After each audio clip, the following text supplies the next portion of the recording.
Good evening and welcome to this week in review. Tonight's stories include: we visited the Sea Urchin Project, the Art Elf Clinic was a tremendous success, Thursday was World Lions Day.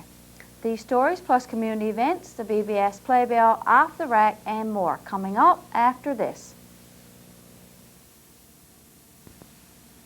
As members of CHAMP, we've had a close bond with the war amputees ever since we were kids. We've learned about Canada's military heritage from those who are actually there. Now we can pass on their message through presentations, videos, and our own website. Operation Legacy isn't just about remembering. It's commemoration with a message. That message? Never again. It was our war. It is their legacy. On Tuesday of this week, we were invited by Sid Ingram and Derek Benoit to drop by to take a look at their sea urchins. These individuals have been working on this project for some time. The result of their initial testing has been quite favorable. Our coastline seems to be prime ground for sea urchins. The boat arrived back at the wharf at approximately 1:15 p.m. They had been harvesting the sea urchins for approximately 4 hours. This was considered a decent trip. Sid, Derek, and Steve stayed close to the shore due to the impending bad weather that was reported coming our way. Derek showed us the best part of the sea urchins. Hey Derek, you want to tell us what you're doing there now? That's what they want. Just a little bit of roller. That's all he wants. We can't get it out that good because we're not used to it. But that's dipped in some kind of solution and it blows it up. And the rest is only garbage. Okay. 10%. So would that be a good deal for one of them? 10%. They're 6%. Should be good like that. Okay. It's not bad. Oh my goodness. Yeah, like a little rabbit's tongue. 5 of them in a shell. That's amazing. Yep. Just like a little rabbit's tongue.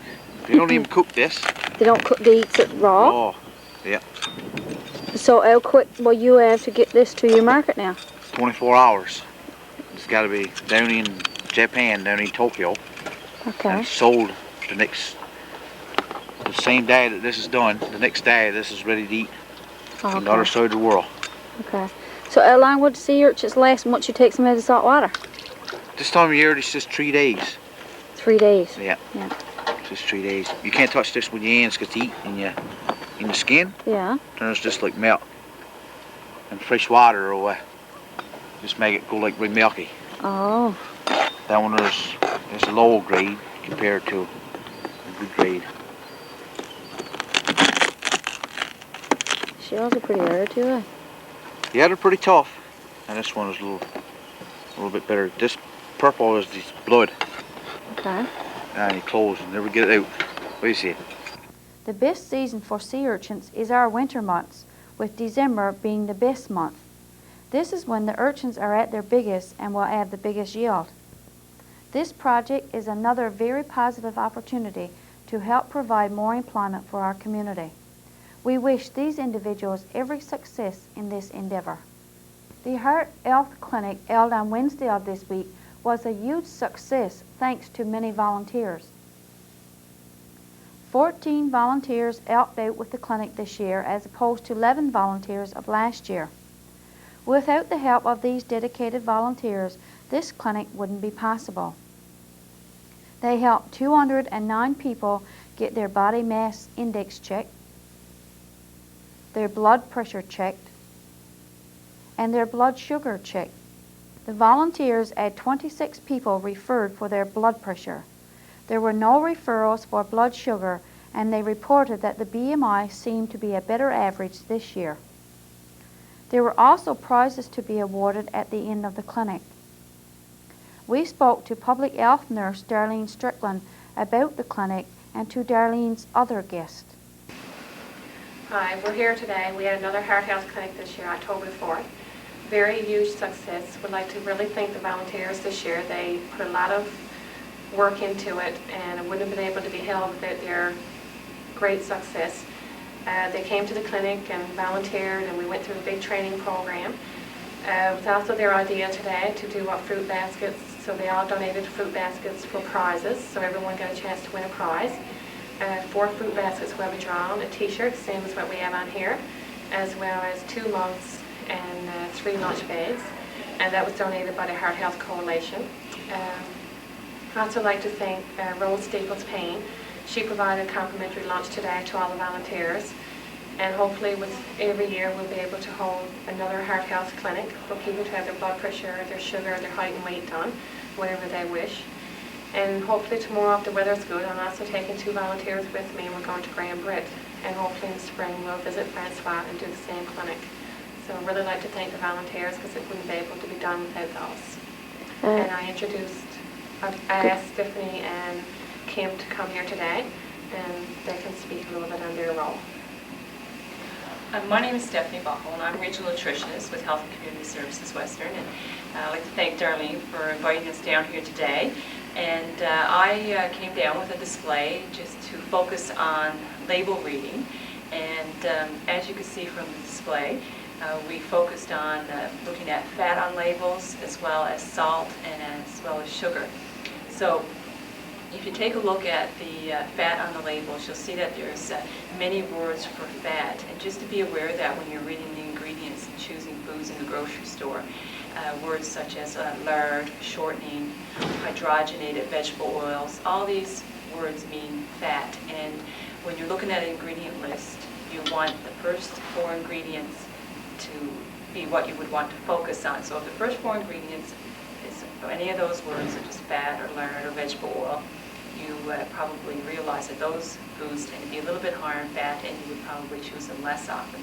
Not that they're bad foods, but just that there are foods that you probably would choose less often.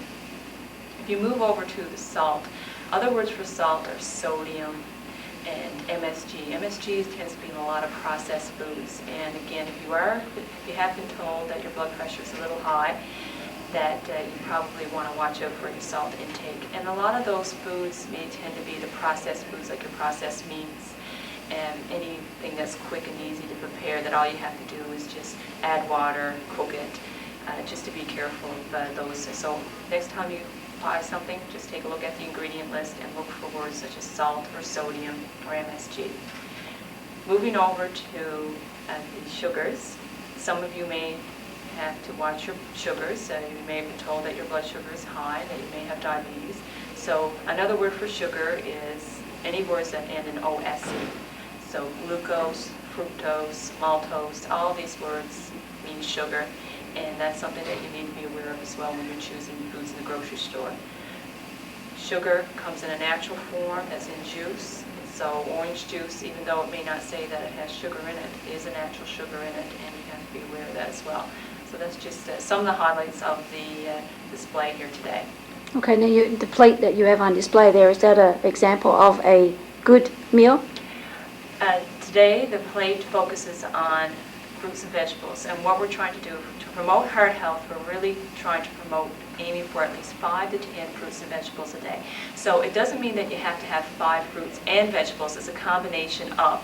So you may choose to have an orange juice in the morning, plus 2 pieces of fruit throughout the day, and then maybe 2 vegetables at supper. So that's aiming for at least 5 fruits and vegetables a day. So that's what we're really trying to promote in order to maintain a heart-healthy diet.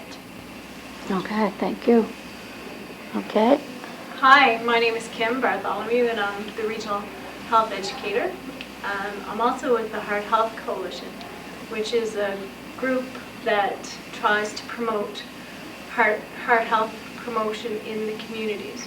And we're very lucky to be in Burgeo today to see all the wonderful work that Darlene Strickland and all of the volunteers have put into organizing and coordinating this heart health clinic. A big role of the Heart Health Coalition is to reinforce the importance of healthy lifestyles as it contributes to heart health. And the 3 main things that people can consider or remember when we're talking about heart health is to eat healthy, be active, and stay smoke-free. And if you can remember those 3 messages, you're well on your way to looking after your heart. Okay, well, thank you ladies very much for speaking with us. Thank you. And congratulations, Darlene, on the successful clinic. Thank you. Hopefully we'll have one every year. And we'll definitely be down again next year. We also did a survey this year as well. Me and Kim worked together on doing health education to see what the needs are of the community. So people who filled out that questionnaire, we will be going through and seeing what people do want to do, and hopefully we'll be able to provide their service to them. Okay, thank you very much for speaking with us. The Burgeo Lions Club celebrated World Lions Day on Thursday of this week by hosting a hot roast beef supper for the seniors of our community.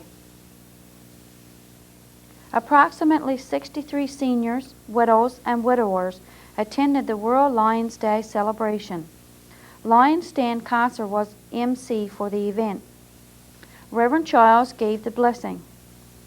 Before the guests were served a hot roast beef supper with ice cream and strawberries for dessert, everyone sang happy birthday to Mr. Alan Marsden. Speakers for the evening included Mayor Ann, King Lion Ron Green, and Lioness Ruth Tucker. Reverend Childs entertained the guests with a few amusing stories and jokes about growing older and becoming a senior. That I have reached the 3rd stage of the life cycle. According to my source, there are 3 stages in life: young, middle age, and you look fine. The great comedian Bob Hope once said, there are 3 indicators of old age. One is loss of memory. He couldn't remember the other 2. In spite of my being a senior, I'm in a good state of health. Before we left for Ontario, I went to the doctor. He gave me a good examination. Finally, he wrote out a long prescription, and he carefully explained it. As he wrote, he said, take the green pill with a glass of water before breakfast. Take the yellow pill with a glass of water before lunch. Take the blue pill with a glass of water before supper. And take the red pill with a glass of water before going to bed. This to me was a little disturbing, so I nervously asked, Doctor, what's wrong with me? And he said, nothing. You're not drinking enough water. The oldest gentleman, Mr. George W. Ingram, and the oldest lady, Mrs. Mary Anderson, were given the privilege of cutting the cake and were then presented with gifts. There was a draw for a door prize won by Myrtle Childs. Reverend Childs returned thanks to conclude the meal, but the evening was far from over. It was then on to playing cards. Most of the guests decided to take part in the card playing, but a few just sat and chatted with friends. The winners of the cards were, for first prize, Mr. Gordon Sims with a score of 695. Mrs. Alma Warren won second place with a score of 660, and Mrs. Myrtle Childs won the third prize with a score of 395. The guests were ready then to kick up their heels to the music of A&A Disco. We congratulate the Lions Club for giving the seniors, widows, and widowers such a wonderful time.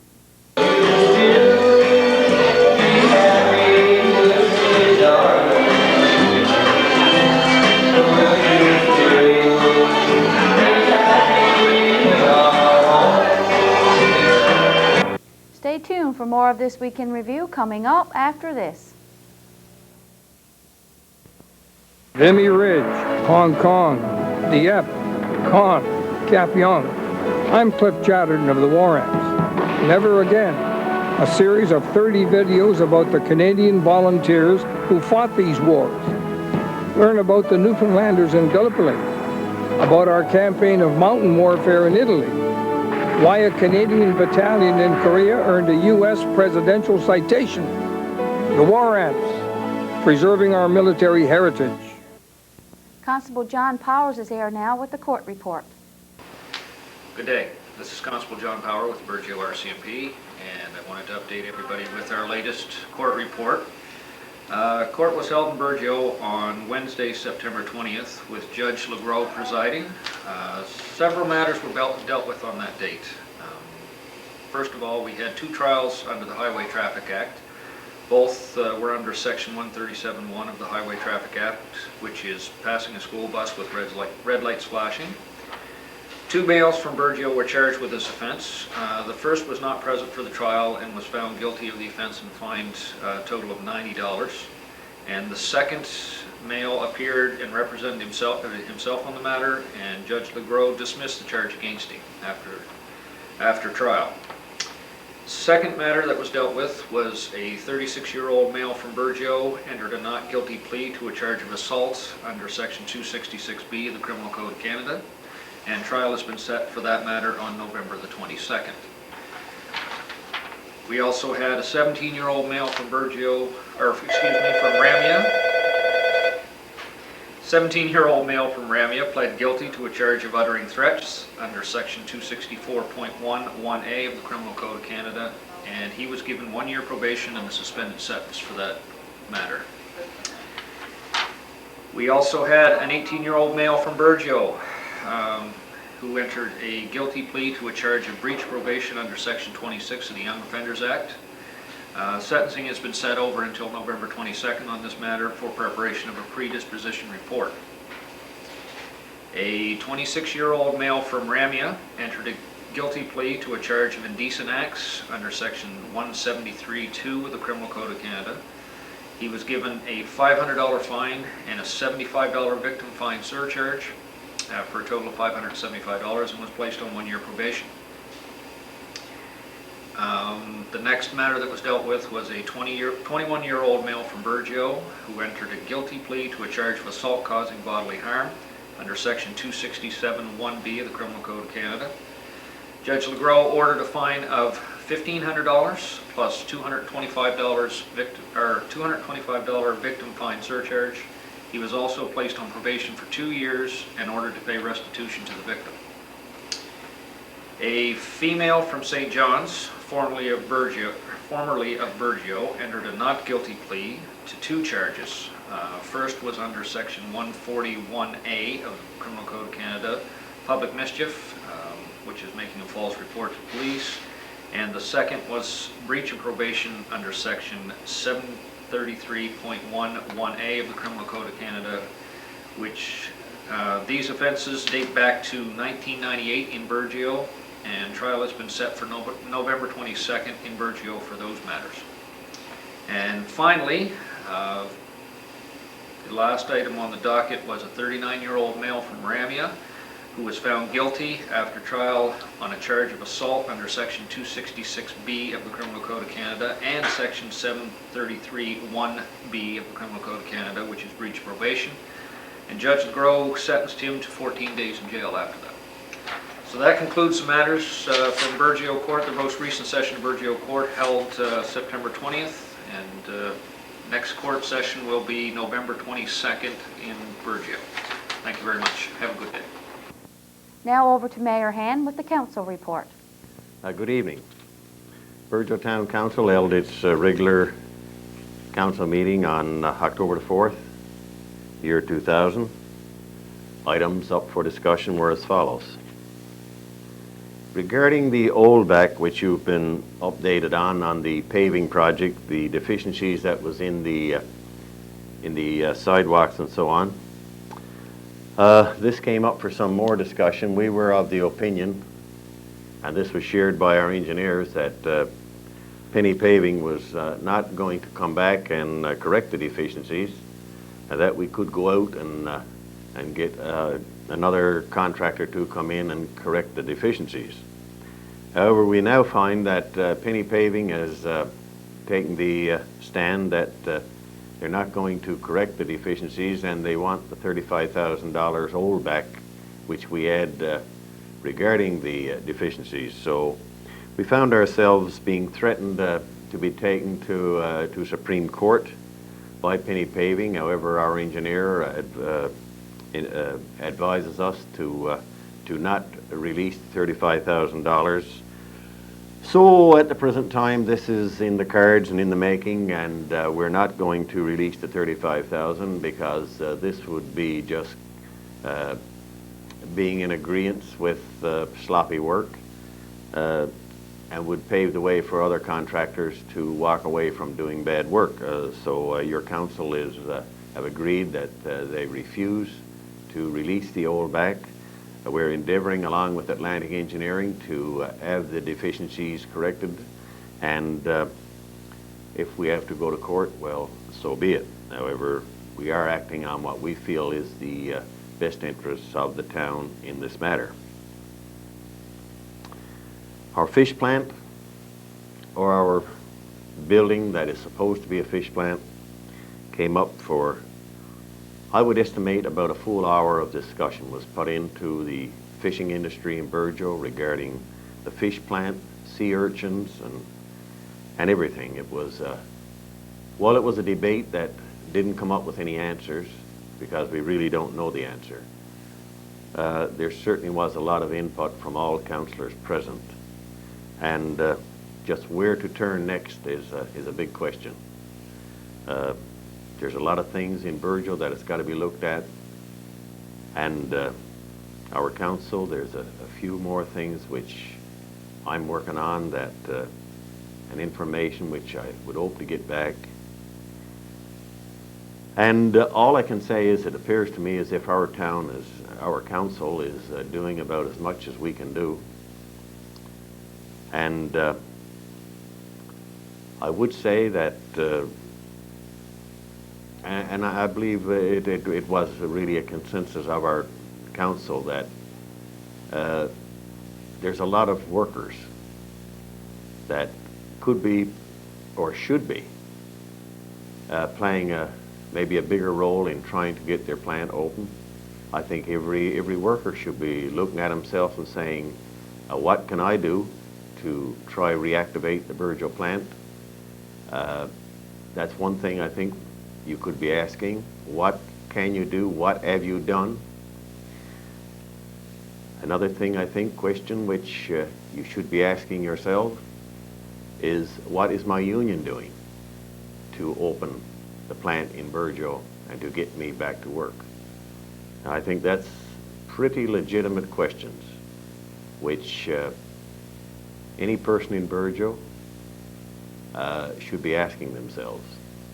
And I'm pretty certain that council is open to any suggestions that someone can pass along to us, and pass it along in a meaningful way so that council can give it some serious discussion. Regarding the recreational complex, for a while there we had a green light. It appears from government to go ahead with some engineering and so on. There was $50,000 on a dollar-for-dollar shared basis. We received a letter from Joan Marie Aylward, that's the Minister of Municipal Affairs, to say that this is off and that we should now reapply under the new Capital Works program for the year 2001. Our MHA, Minister Calvin Parsons, is very upset over this and is exploring it further, and the group set up to look after the complex is waiting for more information back from Mr. Parsons on this endeavor. On October the 13th and 14th, the directors of the Newfoundland and Labrador Federation of Municipalities will be holding their regular directors meeting in Burgeo. This will be a first for Burgeo, and really it's an honor to be chosen by the Newfoundland and Labrador Federation of Municipalities to come to Burgeo and hold one of their directors' meetings. there will be approximately 10 to 12 directors there, and they will be representing the towns from St. John's, Paradise, Gander. There's some pretty big municipal figures in that group. So Burgeo is quite honored to be the host town for that meeting, and we will be participating in the role of, we will host a meal for the people. We will have a economic development session with them and a general discussion. Also, they will be, they have agreed to do an interview, taped interview, which will be shown to the public regarding municipal affairs and municipal involvement. So that's something to look forward to during the week of or rather the weekend of the 13th and 14th of October. And you know, if there's any little special thing, make our town look real good for when we have these people visiting us. The Calder Scholarship, Council put in place a criteria for that scholarship last year. It worked very well. However, we found that there was one item there which requested the household income of the applicant. It was felt by the committee who looks after this scholarship that that this question as regarding household income didn't really serve much purpose, and so therefore that has been deleted. The reason it didn't serve any purpose was because somebody would probably honestly give the income of a household, and then someone else may not. And maybe they didn't intend to really give to omit the household income. Maybe they just would make a mistake and it would show up as being much less than was actually going into that household. So therefore, rather than have this on the form, Council agreed to delete that part of the criteria for the Calder Scholarship.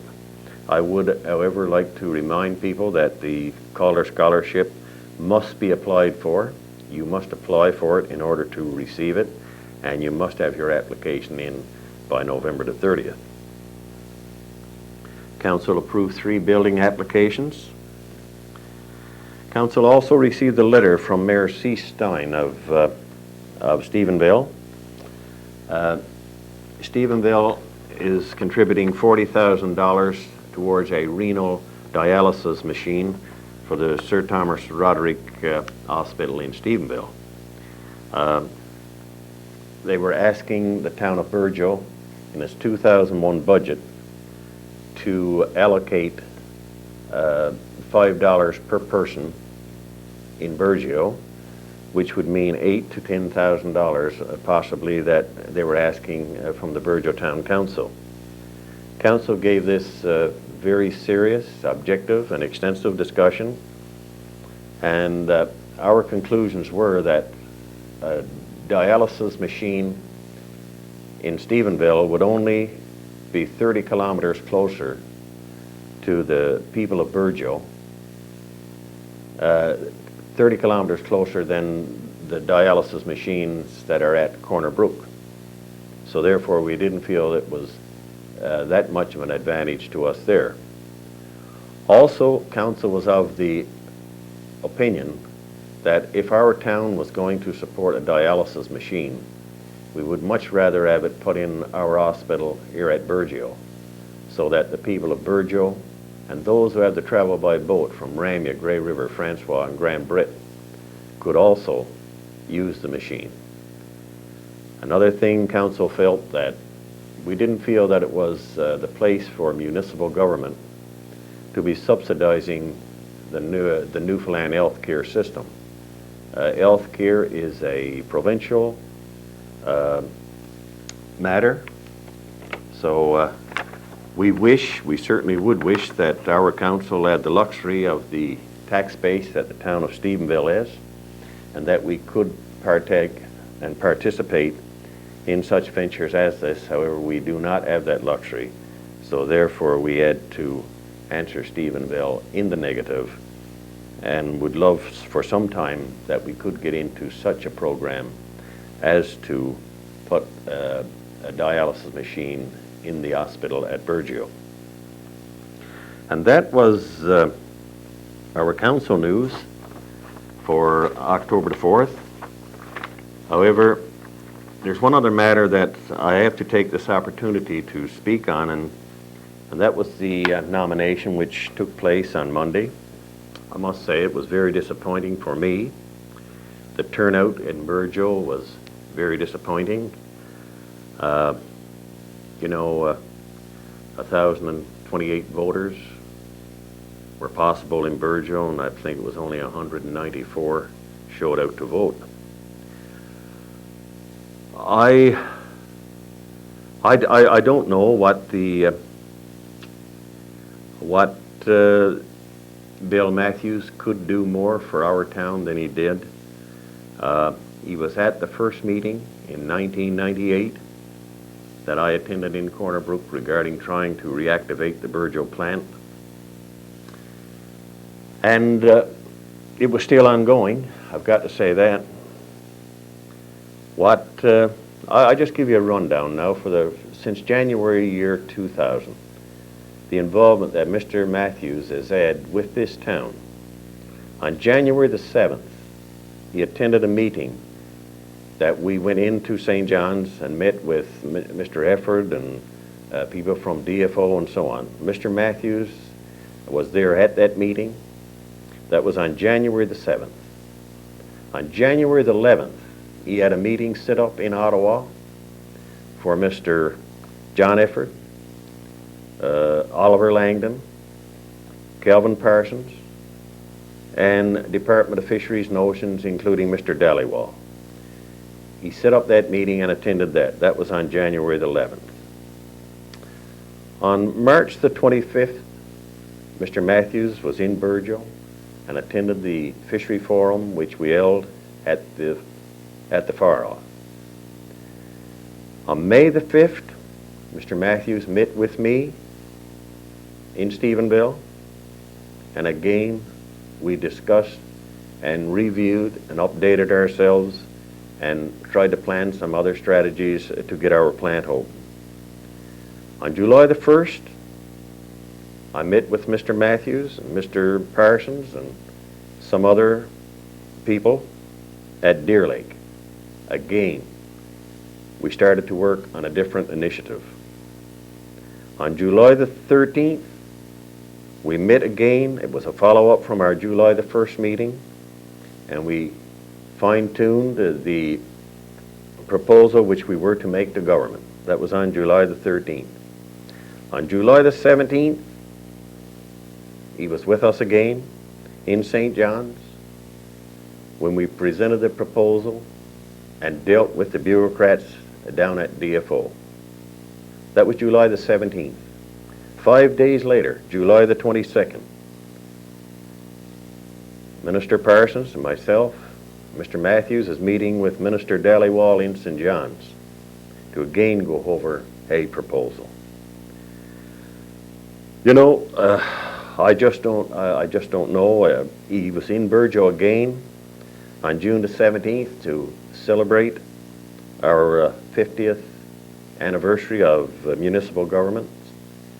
So, all in all, this works out that Mr. Matthews, through the town council and part of the trying to get the Burgeo plant going, have had 9 meetings that I have been involved with him in 9 months. Now, when you look at a district like Buren St. George's with 158 towns and communities, and your town have had the luxury of having your MP to be involved in 9 meetings concerning our difficulties, I don't think he's batting a very bad average, personally. And it just floors me. It's very difficult now to see where you start all of this distance in between 1998 and today. To start this whole thing over now with a new player, there's a lot of filling in that's got to be done, and to be quite honest with you.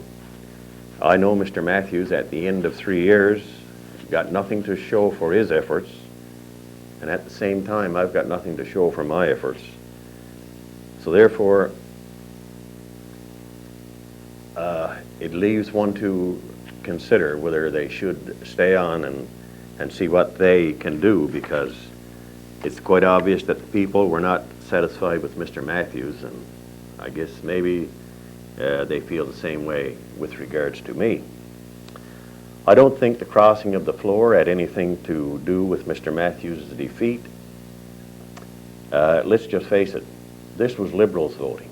This wasn't PC's voting. If it had been a general election, you could write it off and say it was where he crossed the floor. But you know, that's not the case. Mr. Sam Senior, I know Sam quite well. Sam's a strong worker, a good worker.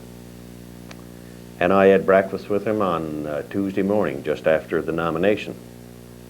However, I pointed out to Sam that, and I think I pointed out to everybody, that, you know, there's the fantasy world and there's the real world. And if anybody thinks for 1 minute that after the nomination on Monday night, that Herb Dhaliwal went into his office on Tuesday morning and said, let's get some fish for Burjo, and then reversed the shrimp deal, and then the Minister of Transport said, let's get a shipbuilding policy because Sam Senior is coming up to Ottawa. That's just not going to happen. It's just not going to happen. Take it right from me. And where we find ourselves right now, and I would ask this question very seriously, if we have election this fall, fine and dandy, Sam gets in, everything is fine. But what about if we don't have an election until next spring? That means that we don't have any representation in Ottawa from now till next spring, because you know as well as I do, it won't be any use to phone Mr. Matthews from now on. So that's a very serious situation as I see it right now. I think it's a lot to think about. I think those people who didn't vote has got a lot to ponder and realize that sometimes you just got to get up and go out and support the people who's out there working for you. And hopefully things will turn out for the best.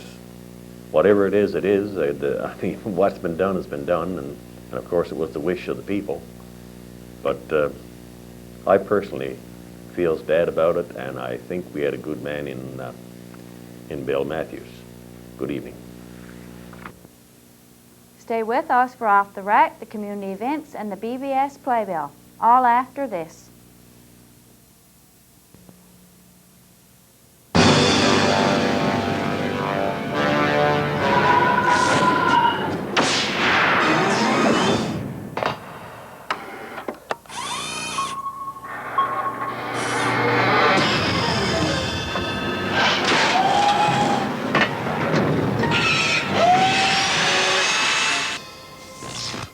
I am Ashtar, a robot from Planet Danger.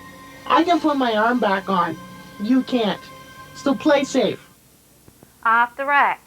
This week, as we scanned our tape rack, we came across a tape of Fire Safety Week, including this clip of Mrs. Ann getting dressed up as a fireman. These students are now in grade 11. Let's look back to October 14th, 1990. Okay, there. You can sit down in your seat, okay? Just don't look like the oh my gosh.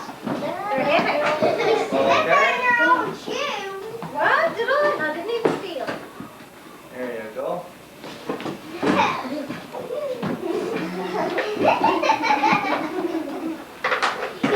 Right, this is our teacher.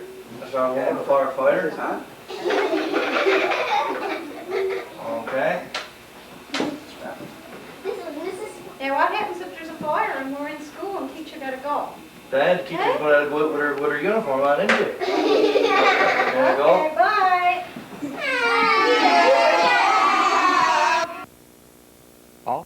Good evening and welcome to the community event segment of tonight's broadcast. I'm Jennifer Marks. The Burgeo Lioness will be hosting TV Bingo on Wednesday, October 11th at 7 p.m. Cards are $1 each or 6 for $5 and are available from any Lioness member or are in most stores around town. Please support the Burgeo Lioness and you can win $300. The flu shots have arrived and they will be given on Wednesday from 2 to 4 p.m. If you have not received the flu shot before, then you will need to book an appointment with your family doctor in order to receive it. MHA Kelvin Parsons will be hosting a constituency clinic at the council chamber of the Burgeo Town Hall on Tuesday, October 10th from 11:30 a.m. to 4 p.m. Anyone wishing to make an appointment, please call 1-800-518-9479. Anyone who has cancer or who has lost a loved one through cancer and are interested in becoming involved in our support group are invited to attend a session presented by volunteers of the Canadian Cancer Society. This session will take place at the Calder Healthcare Center Conference Room on Wednesday, October 11th from 7 to 9 p.m. Anyone who is interested or would like more information could please call one of the volunteers. Glenda at 886-3306, Brenda at 886-2121, Elsie at 886-2559, Hannah at 886-2158, or Claudine at 886-2781. The Great Shaheen Magician and Hypnotist Show will be at the St. John's Central High School on Tuesday, October 24th from 7 to 8:30 p.m. The admission is $5 per person. If your group or organization has an upcoming event planned, we'll be happy to advertise it for you. Just call the BBS office by Wednesdays of each week to have items included in this portion of our broadcast. That concludes the community event segment of tonight's broadcast. See you next week. BBS Playbill. Tune in on Tuesday for a rebroadcast of Pansy's Garden. Try your luck on Wednesday by playing Lioness TV Bingo. Following the bingo, we will have a short video on fat fires. Tune in on Thursday when we'll have another video on fat fires. Join Pansy and the gang for 2 stories, a craft, and lots of fun on Saturday morning at 11 a.m. on Pansy's Garden. And I'll be here again next week with This Week in Review. Next week's program will be followed by more entertainment from the Sand and Sea Festival. Please keep watching the Community Channel 10 in the next few weeks for a video series on mental health, brought to you by the Mental Health Addictions Counselor. For This Week in Review, I'm Marie Rose. Good night and God bless.